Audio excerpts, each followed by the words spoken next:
Señor, gracias por este día, porque tenemos la oportunidad de venir a tu palabra, porque tenemos el privilegio, Señor, de invocar tu nombre y queremos hacerlo el día de hoy. Invocamos tu nombre para que tú nos hables por medio de tu palabra con tu espíritu, Señor, y que tú que conoces lo escondido de nuestro corazón, saques a la luz aquellas cosas que tú quieres limpiar, Señor, y que tú siembres tu palabra en lo profundo de nuestro corazón y que haya mucho fruto para tu gloria. Te pedimos todo esto, Padre, en el nombre de Jesucristo, nuestro Salvador. Amén. Capítulo 5 de Oseas. Eh, Acuérdate que Oseas es un profeta que está en la última época del reino del norte. La nación de Israel se había dividido en dos reinos: el reino del norte llamado reino de Israel, el reino del sur llamado reino de Judá. Y se dividieron, y el reino del norte tuvo una serie de reyes malos, todos idólatras. Nació siendo una nación idólatra el rey Jeroboam. Para evitar que la gente migre hacia el sur, donde estaba el templo, se inventa una religión, se inventa sacerdotes, se inventa unos becerros de oro y los pone en dos puntos de la nación para que vayan ahí a adorar, y se mezcla con adoraciones paganas. Entonces, en verdad hay una, hay una situación de idolatría terrible. Hay un montón de profetas que Dios levanta y envía para que la gente pueda despertar, pero no hacen caso. Y entonces vendrá el juicio. Y Oseas es el último profeta antes de este juicio. Y la primera parte de los capítulos 1, 2 y 3 estuvimos centrados en la vida del profeta, que es como una parábola en sí mismo. Él y su esposa, la esposa tipificando la nación de Israel, que ha sido idólatra, fornicaria, que ha decidido deliberadamente abandonar a su esposo, que ha sido bueno y tierno. Y a partir del capítulo 4 empezamos a ver ya mensajes directamente hacia el pueblo. Y ahora estamos en el capítulo 5. Hay unos mensajes que son pues muy fuertes, ¿no? La semana pasada vimos mensajes verdaderamente fuertes, pero tenemos que entender que Dios no ha terminado con su pueblo. Es decir, em, al final el Señor sabe que lo que está haciendo es disciplinar a su nación. El Señor al que ama disciplina, y vendrá una disciplina muy fuerte. Todo el reino del norte será llevado cautivo a Siria, el reino del sur luego será llevado cautivo a Babilonia, pero el Señor no los abandonará, los recogerá. Eh, en nuestra vida el Señor también puede traer disciplina, y a veces puede traer disciplina muy fuerte. Pero eso no es que Dios nos abandona, es que Dios, por el contrario, al que ama, disciplina. Pero la disciplina traerá consecuencias. Muchas cosas se perdieron en el camino cuando el pueblo fue llevado cautivo. Muchas cosas se perdieron, muchas vidas se perdieron. Eso es en la vida de una nación. Ahora, en la vida de una persona, si tú y yo actuamos de tal manera que Dios necesita disciplinarnos, habrá cosas que se pierdan, habrá muchas cosas que veremos regadas y perdidas, aunque al final seremos todavía sostenidos por la mano del Señor. Hay muchas cosas que serán perdidas. Entonces creo que ese es el primer mensaje que necesitamos recordar. No es un Dios vengativo o un Dios impaciente, sino un Dios amoroso que está tratando una y otra vez hasta el último momento de llamar la atención de un pueblo rebelde que ha decidido ser como Gomer, idólatra, fornicario, que ha ido con otros dioses buscando a sus otros amantes. Capítulo 5. En el capítulo 4 vimos mensajes que iban en general hacia el pueblo y se dirigían un poco hacia los sacerdotes. Ahora el mensaje es directo hacia la clase sacerdotal. Dice: sacerdotes, que esta es la, digamos, la élite de el poder religioso, llamémosle el poder religioso de la sociedad. Sacerdotes, oíd esto y estad atentos, casa de Israel y casa del rey. Y esa es la autoridad política. Entonces está hablando a las autoridades. Este es un mensaje a la gente que está en las altas esferas de poder, tanto políticas como religiosas. Escuchad, porque es para vosotros el juicio. pues habéis sido lazo en Mizpa y red tendida sobre Tabor. Mizpa está al sur, Tabor está al norte. Básicamente lo que está diciendo es, ustedes que deberían ser los que cuidan al pueblo, la autoridad política, la autoridad religiosa, acuérdate que en la nación de Israel la autoridad política no era una autoridad política y ya, eran representantes, eran la herramienta de Dios en la tierra para ejercer juicio. Entonces tenían aunque no eran sacerdotes, tenían una responsabilidad delante de Dios de conducir al pueblo hacia Dios mismo. En vez de eso, ustedes han sido trampa y red. Y pone dos puntos extremos, el norte y el sur, como para decir, por donde quiera que uno va, encuentra idolatría. Y eso es culpa de ustedes, autoridades. Eso es culpa de ustedes. Verso 2. Y haciendo víctimas han bajado hasta lo profundo, por tanto yo castigaré a todos ellos. Han descendido hasta lo más hondo, les dice el profeta. Versículo 3. Yo conozco a Efraín. Eh, Efraín era la tribu, probablemente la tribu más grande del reino del norte, y por eso algunos piensan que a toda la tribu, a toda la nación del norte, a todo el reino de Israel se le llama Efraín.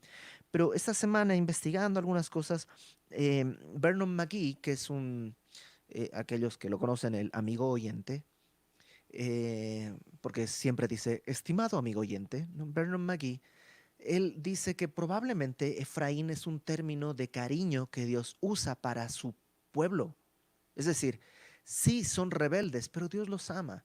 Y al decirles Efraín, tal vez es como una manera tierna de decirles y de llamarles la atención. Y dice, Efraín e Israel no me es desconocido, los conozco, no pueden esconderse. Ellos no le conocen a Dios. ¿Te acuerdas? Mi pueblo pereció por falta de conocimiento. Pero Dios los conoce. Eh, yo conozco a Efraín, e Israel no me es desconocido, porque ahora, oh Efraín, te has prostituido y se ha contaminado Israel. Esta prostitución religiosa yendo con otros ídolos. Verso 4. No piensan en convertirse a su Dios. Esta frase, no piensan en convertirse a su Dios, en la mayoría de las otras versiones está traducida como sus obras no les dejan volver a Dios, o sus hechos o sus malas acciones no les dejan volver a Dios. Entonces pareciera que no solo no piensan en convertirse, sino que aunque pensaran no pueden. Sus obras, su vida no les permite regresar. Es como una adicción y así es el pecado. El pecado comienza como algo que cometes y termina siendo como algo que te somete. Y hay un punto en que tus obras pecaminosas, tus malas acciones no te permiten regresar a Dios. Hay un punto en el que ya estás tan enamorado y envuelto en el pecado que, pues sí, realmente Dios tiene que, para poder llamar, tiene que quebrantar todo en tu vida. Por eso, qué importante es frenar antes de que lleguemos a ese punto. Porque Dios les dice, ustedes no pueden, sus obras no les permiten regresar, porque espíritu de fornicación está en medio de ellos y no conocen a Jehová. Yo los conozco, pero ellos no me conocen. Hay en medio de ellos este espíritu de fornicación, este deseo de idolatría, esta tendencia humana en querer hacer lo incorrecto. Santiago dice que cuando uno es tentado, no diga que es tentado de parte de Dios. Acompáñame a Santiago, por favor. Vamos a leerlo. Santiago capítulo 1. Santiago está hacia el final de tu Biblia.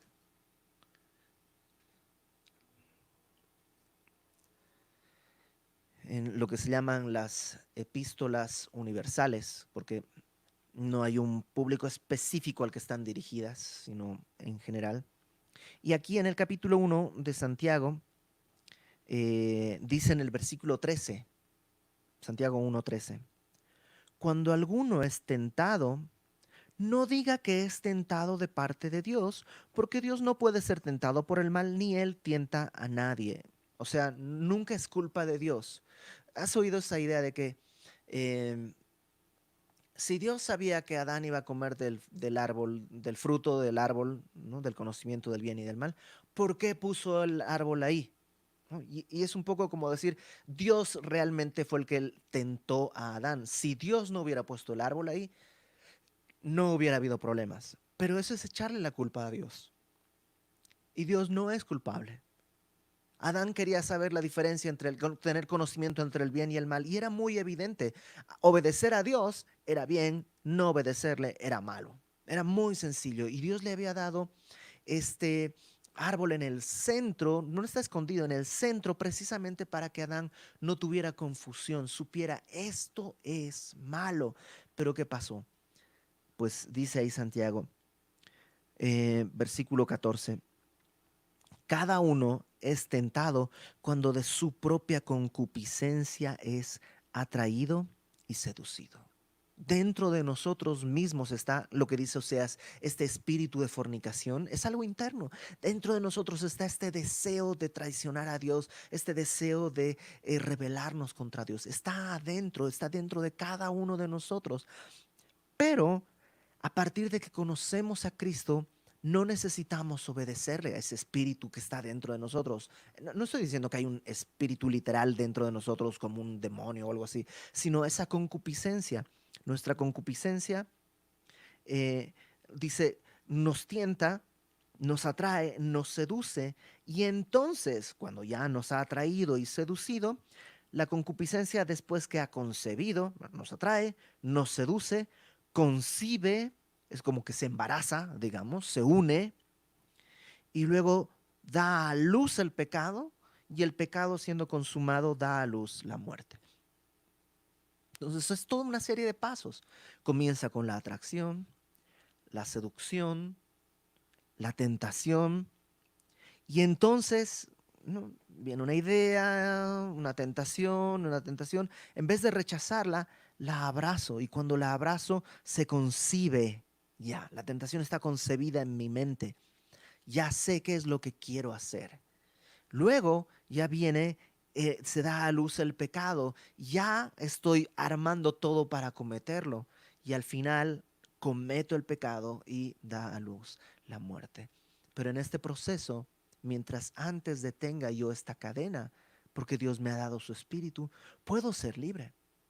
Cuando viene esta tentación, cuando viene esta atracción, puedo buscar la ayuda de Dios. Dice Oseas, no piensan en convertirse a su Dios, ¿no? Sus obras los tienen engañados, los tienen esclavizados, porque hay espíritu de fornicación en medio de ellos y no conocen a Jehová. Fíjate lo que dice el versículo 5. La soberbia de Israel le desmentirá en su cara. Su soberbia, su arrogancia, su altanería, les va a acusar en su cara. Eso dice.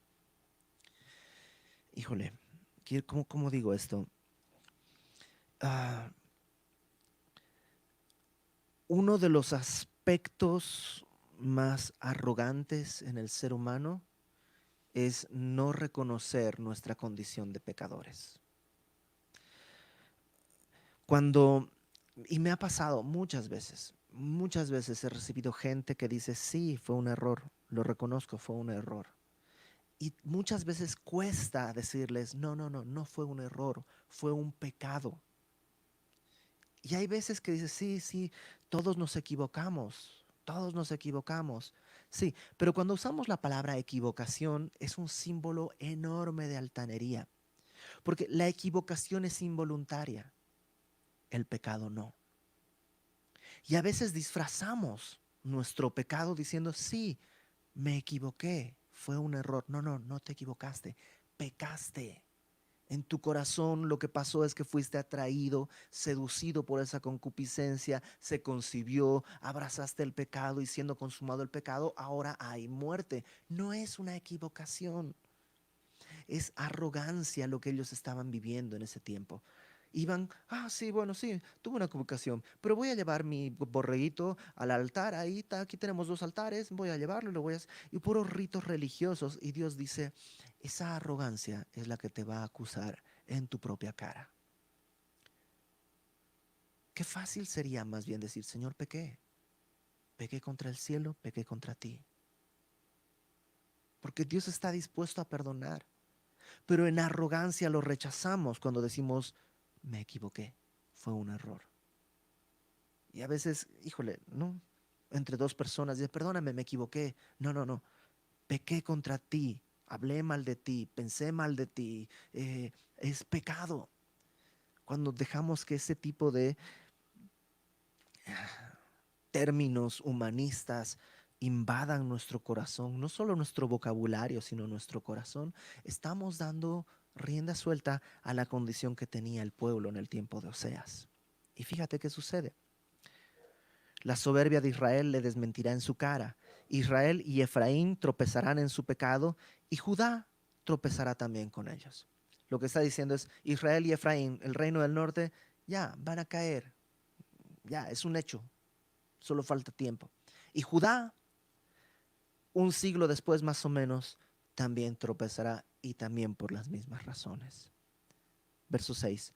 Con sus ovejas y con sus vacas andarán buscando a Jehová y no le hallarán. Se apartó de ellos. Y no es que están pastando con sus ovejas y sus vacas. No, no. Dice, siguen llevando sus sacrificios. No, vamos a buscar a Dios y llevan sus sacrificios, pero dice que no encontrarán a Dios. ¿Por qué? ¿Dios se esconde? No, no, no. Dios no se esconde. Fíjate lo que dice en el Antiguo Testamento, porque podríamos pensar que en el Nuevo es otro Dios más bueno. No, no, no. En el Antiguo Testamento, Jeremías capítulo 29. Un poquito atrás en tu Biblia, Jeremías capítulo 29, versículo 12. Dios está hablándole a la nación, en este caso a la nación de Judá, al pueblo del reino del sur, y les está diciendo que los va a tener que disciplinar, los va a llevar a Babilonia, va a ser un tiempo difícil, pero que Dios sabe lo que va a hacer. Dios tiene un plan, tiene un propósito que es bueno y que tiene que ver con la salvación de ellos. Y en el versículo 12, hablando de eso, dice, entonces, cuando ya haya venido la disciplina, cuando ya haya venido todo esto, me invocaréis y vendréis y oraréis a mí y yo os oiré. Me buscaréis y me hallaréis, y aquí está la clave, porque me buscaréis de todo vuestro corazón. Cuando buscas a Dios de todo corazón, es imposible que no te topes con Dios. Santiago también dice, acercaos a Dios y Él se acercará a vosotros. Lo que pasa es que acercarte a Dios no es cumplir ritos religiosos. Y lo que estaba Israel buscando era, pues ahí con sus vacas y sus corderos, ¿dónde hay que llevar aquí? Bueno, mira, aquí dejo mi cordero para un sacrificio, dejo mi cordero para un sacrificio, y mientras tanto yo me voy a adorar en un altar aquí porque hay una diosa pagana con la cual puedo fornicar. O sea, Dios dice, no me van a encontrar así. Pero si me buscan de todo corazón, me encontrarán. Pero Israel no estaba así. Verso 7. Contra Jehová prevaricaron. ¿No? La palabra prevaricar ahí es una palabra dolorosísima. ¿Sabes qué quiere decir? Traicionar.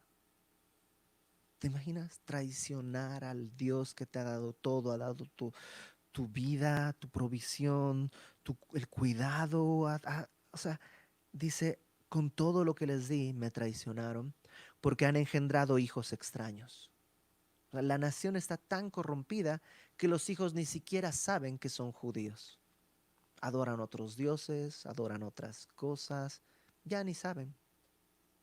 Qué triste, qué doloroso, qué traicionero hacia el Dios que los ha cuidado y protegido. Y por eso dice ahora, en un solo mes serán consumidos ellos y sus heredades. No dice que literalmente en un mes, sino está diciendo, o sea, en breve vendrá el juicio sobre ellos. Ahora, capítulo 8, para poder entender un poquito lo que va a decir acá, perdón, digamos, viene clase de geografía, ¿no? Y si aprendes, recuerdas bien esto, cuando estudies Daniel también te va a ser muy útil. Pero en, en la geografía de Israel está el mar Mediterráneo de este lado, ¿no? Y aquí está Jerusalén, el, digamos, aquí está Jerusalén, aquí está el Mar Muerto, aquí está el Mar de Galilea. Ese es lo que llamaríamos Tierra Santa, ¿no? Mar de Galilea es la parte donde vivió Jesús toda su infancia, ¿no? Ahí está Nazaret, está Capernaum, todo ahí en el mar de Galilea. Jerusalén está hacia el sur, el río Jordán corre así derechito, está Jerusalén y está el mar Muerto. Y esto es lo importante. Más hacia el sur y hacia este lado, hacia el occidente, está Egipto. Digamos, de Jerusalén tendrías que venir así para llegar a Egipto. Y hacia el norte está el país de Siria. Todavía el día de hoy existe Siria. La capital es Damasco, está hacia el norte. Siria y Egipto. Y en medio está el reino del norte y el reino del sur, Israel y Judá. ¿Qué sucedía? Que desde este otro lado, desde el lado al norte de Irán, Irak, un poco más al norte de esa zona, comenzó un imperio, el imperio asirio. Sé que es muy común confundir en la Biblia Siria con Asiria. Son dos cosas. Siria es un país que está al norte, Asiria es un imperio, es decir, un, un reino que va a conquistar otros países. Ese es el imperio asirio.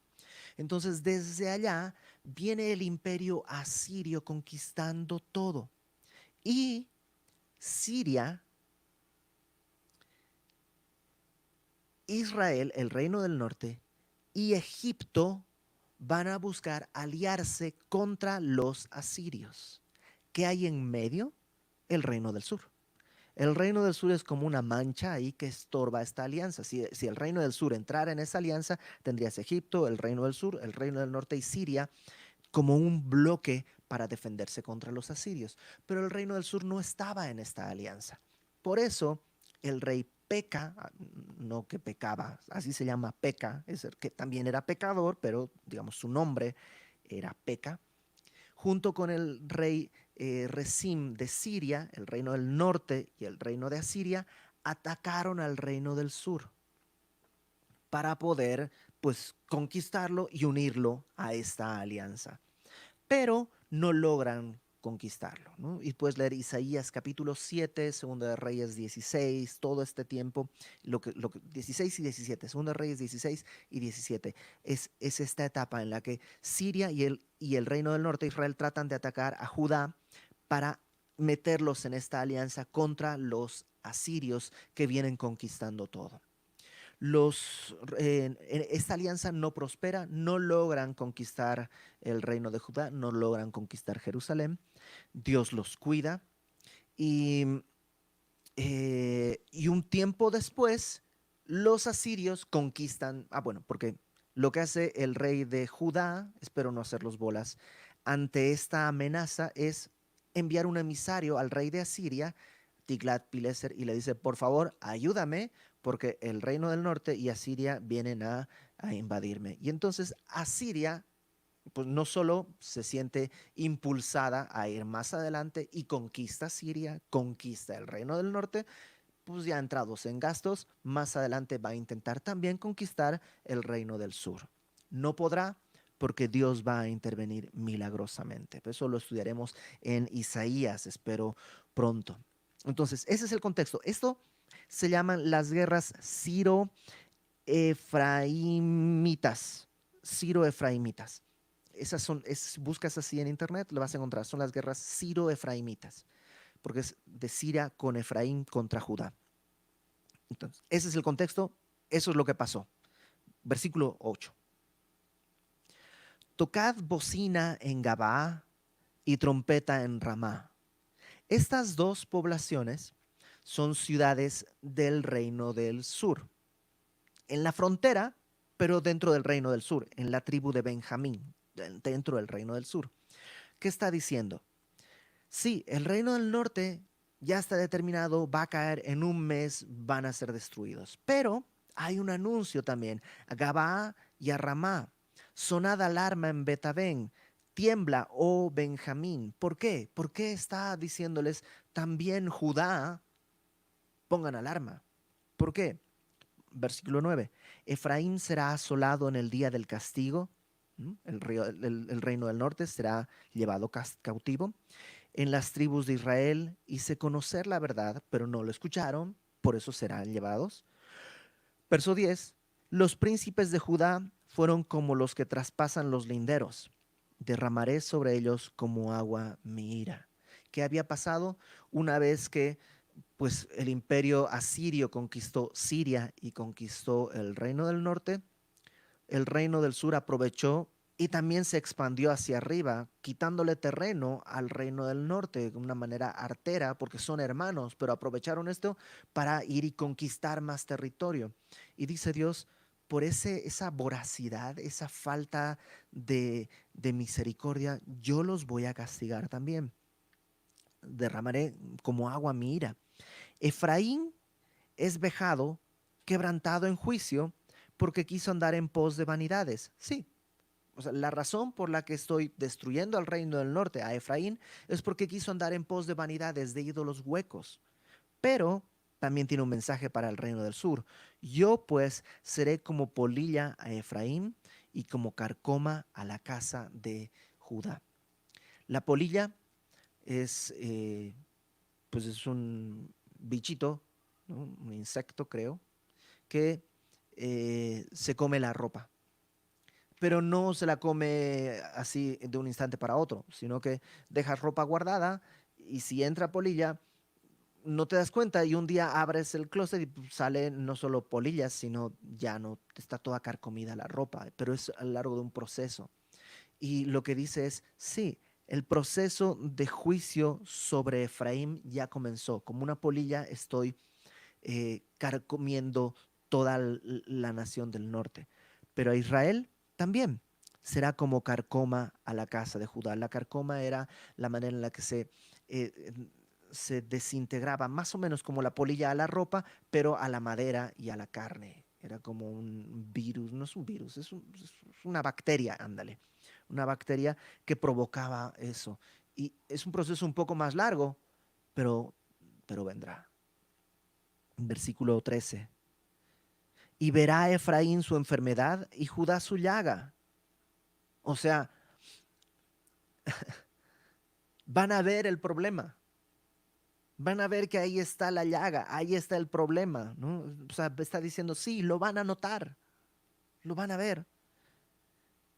Pero irá entonces Efraín a Asiria y enviará al rey Jareb, mas él no os podrá sanar ni os curará la llaga. O sea, ven el problema, ven lo que están viviendo y lo que hacen es acudir al rey de Asiria, le enviarán presentes para que no nos conquiste, para que no nos ataque, en vez de, o sea, es un problema serio. En vez de acudir a Dios, acuden al enemigo para decirle, no me ataques. Sería el equivalente, perdón que ponga este ejemplo, pero es el que creo que es más, mm, bueno, eh, si tú tienes problemas con la bebida, que le escribas una carta a la fábrica de cerveza, oigan, por favor, este, no hagan más cerveza porque estoy comenzando a tener problemas con mi familia, voy a perder mi familia, el trabajo por esto que estoy viviendo. En vez de ir a Dios arrepentido, a clamar, a decir, Señor, mira mi condición, mira mi llaga, mira mi pecado, está carcomiéndose toda mi vida, necesito misericordia, ayúdame. No, hay mucha arrogancia. Y eso puede pasarnos, puede pasarnos. Conozco personas que ante el pecado su respuesta es una de dos. O tratar de negociar con su pecado. Bueno, voy a pecar, pero ya no tanto. Voy a pecar, pero solo los fines de semana. Voy a pecar y es tratando de negociar mi esclavitud con el pecado. O dos, tratar de refugiarse en ritos religiosos. Y ahí andan con sus vacas y sus corderos buscando a dónde llevar sus sacrificios, pero nunca encuentran libertad porque no encuentran a Dios, porque en realidad no están buscando al Señor. Ven su llaga, ven su enfermedad, pero no voltean al cielo a buscar la gracia que Dios tiene que dar. Porque la religión no demanda nada, solo que cumplas algunas cosas. En cambio, Cristo demanda todo. Dice, el que quiera ser mi discípulo, niéguese a sí mismo, tome su cruz cada día y sígame. Y muchos están dispuestos a todo menos a negarse delante del Señor, pensando que al negarse y al perder su vida, van a perder algo. Pero Jesús dijo, si tú pierdes tu vida, la ganarás. Pero el que quiera conservar su vida, ese la perderá al final. ¿No nos ha dado Dios suficientes razones como para confiar en Él? ¿No nos ha dado Dios suficientes razones como para que entendamos que soltar nuestra vida delante de Dios y perderla y morir, por muy doloroso que sea, es infinitamente mejor que lo mejor que yo pudiera obtener con mis manos? Y el pueblo no lo quiere. Y entonces dice el verso 14, yo seré como león a Efraín, como un león que entrará a devorar a toda la nación, al reino del norte, y como cachorro de león a la casa de Judá. Un cachorro de león no es peligroso mientras es cachorro. Al pasado del tiempo será igual de peligroso. Entonces dice, sí, el juicio viene sobre Israel ya y sobre la casa de Judá dentro de muy poco. Yo, yo arrebataré y me iré. Tomaré y no habrá quien liberte. Así como cuando un león agarra una presa, se la lleva y quién puede ir a discutir con un león. Así dice, tomaré, mi presa será Israel, la arrebataré y me la voy a llevar. Andaré y volveré a mi lugar. O sea, voy a ir, los voy a tomar y voy a regresar como un león lleva la comida a su guarida, a donde bajo un árbol o encima de un árbol donde puede estar. Así voy a arrebatar esto. ¿Por qué? ¿Cuál es la razón? Hasta que reconozcan su pecado y busquen mi rostro, en su angustia me buscarán. Y puedes ver que no es un Dios que está buscando vengarse ni destruir, sino todo lo contrario. Es un Padre amoroso que está buscando rescatar a aquellos que están abrazando los ídolos como si los ídolos pudiesen traer vida de alguna manera. Ese es el Dios que el día de hoy todavía está buscando rescatarnos. Ya pagó por nuestros pecados. Demostró su amor al abandonar su trono, habiendo sido eterno. Es que tú y yo no lo podemos comprender porque estamos acostumbrados a este mundo y a esta vida. Y nos parece que esto, que incluso hay una buena vida que podemos tener acá, pero nuestra mejor vida acá es absolutamente inútil e ínfima comparada con lo que tenemos delante del Señor. Él abandonó eso que es eterno y glorioso para ser un hombre y portar en su carne el pecado de cada uno de nosotros. Y ahora extiende las manos y dice, ¿hasta cuándo? Y yo no sé si tú estás caminando así. Y a lo mejor hasta ya con cinismo has empezado a decir, pues así soy. Hasta con cinismo dices, bueno, pero, o sea, yo tomo, pero solo los fines de semana. ¿Qué tiene? O, no sé, nos podemos inventar mil cosas. Fuiste infiel a tu esposa o a tu esposo. Y sí, me equivoqué. No, no, no te equivocaste. No fue un error. Un error sería en el metro agarrar la mano de una persona extraña pensando que era la mano de tu esposa. Eso es un error. Y es hasta una anécdota y es gracioso. Una infidelidad no es un error, es un pecado que, como leímos, da a luz la muerte. Y mientras no entendamos la dimensión del pecado, vamos a seguir deambulando con nuestros sacrificios y tratando de que Asiria nos rescate cuando Asiria es quien va a venir a deleitarse con nuestro cadáver. Que la palabra de exhortación que Dios nos trae hoy realmente nos permita mirar hacia lo profundo de nuestro pecado, pero que también nos permita ver que lo que Dios quiere no es rechazarnos, sino que al ver nuestro pecado podamos buscarle de todo corazón. Porque como leímos en Jeremías dice, me buscaréis y me hallaréis. porque me buscaréis de todo corazón. ¿Qué te parece si nos tomamos un segundo para pedirle a Dios que si es que no estamos haciendo eso, ponga en nuestro corazón el buscarle así, de verdad? Señor, tú conoces nuestra condición. Aun si algunos de nosotros no te conocemos en verdad, tú nos conoces, conoces nuestro entrar y nuestro salir, conoces nuestros pensamientos más íntimos, conoces nuestras batallas más escondidas, conoces nuestras vergüenzas más profundas. Y en vez de rechazarnos el día de hoy, te pones delante de nosotros y nos llamas a decirle pecado al pecado, y ya no una equivocación, sino en verdad pecado. Nos llamas a levantar nuestra cabeza y que sepamos que nuestro Redentor no viene ni del norte ni del sur, sino viene de ti, de lo alto, del cielo. Señor, que ninguno de nosotros caiga en el engaño de pretender que pecamos por culpa de alguien más, que podamos reconocer nuestra incapacidad y nuestra necesidad y que eso nos lleve a ti.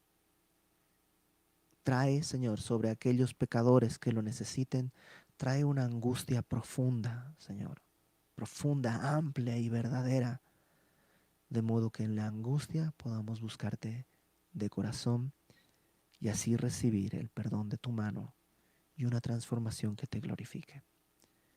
Te pedimos esto, Padre, en el nombre de Jesucristo nuestro Salvador. Amén y amén.